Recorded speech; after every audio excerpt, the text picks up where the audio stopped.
Phone कहेला छन छन हो आई तो यारो भर के चाहे मन हो ए मन कहे हो कर तार फोन कहेला छन छन हो आई तो यारो भर के चाहे मन हो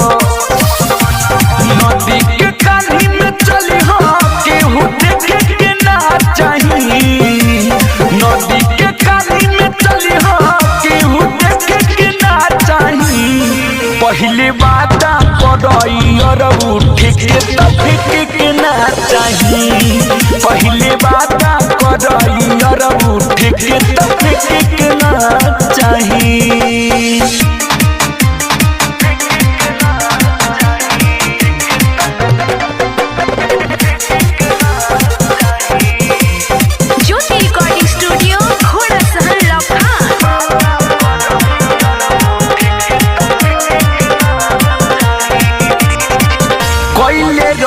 फिरी हम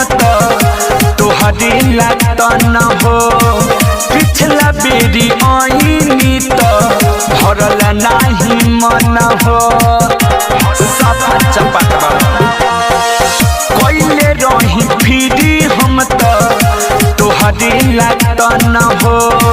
पिछला बेरी आईनी तो भरल नहीं मन हो आँख से आँख मिला के खाली से कितना चाहिए आँख से आँख मिला के खाली से कितना चाहिए पहले बात करई और उठे के तफिक के ना चाहिए पहले बात करई और उठे के तफिक के ना चाहिए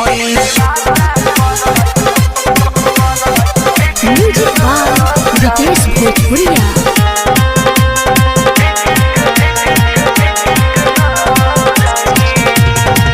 भोजपुरिया बली हमके फोनवी पर कब से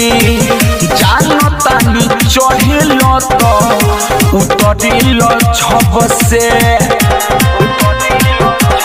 हाँ बाड़ पनियवली हमके फोनवी पर कब से जानतानी चढ़ेल तो उतरेल छब से मासूमियत से अलबेला के ना चाहिए सुधीर बिक से अलबेला रास्ता के ना चाहिए पहले बात करई और उठे के तफिक के ना चाहिए पहले बात करई और उठे के तफिक के ना चाहिए कर तार फोन कहेला छन छन हो आई तो यार भर के चाहे मन हो नदी के कानी में चली हो केहू देखे के ना चाही नदी के कानी में चली हो केहू देखे के ना चाही पहले बात करई और उठे के तफिक के ना चाही पहले बात करई और उठे के तफिक के ना चाही ज्योति रिकॉर्डिंग स्टूडियो।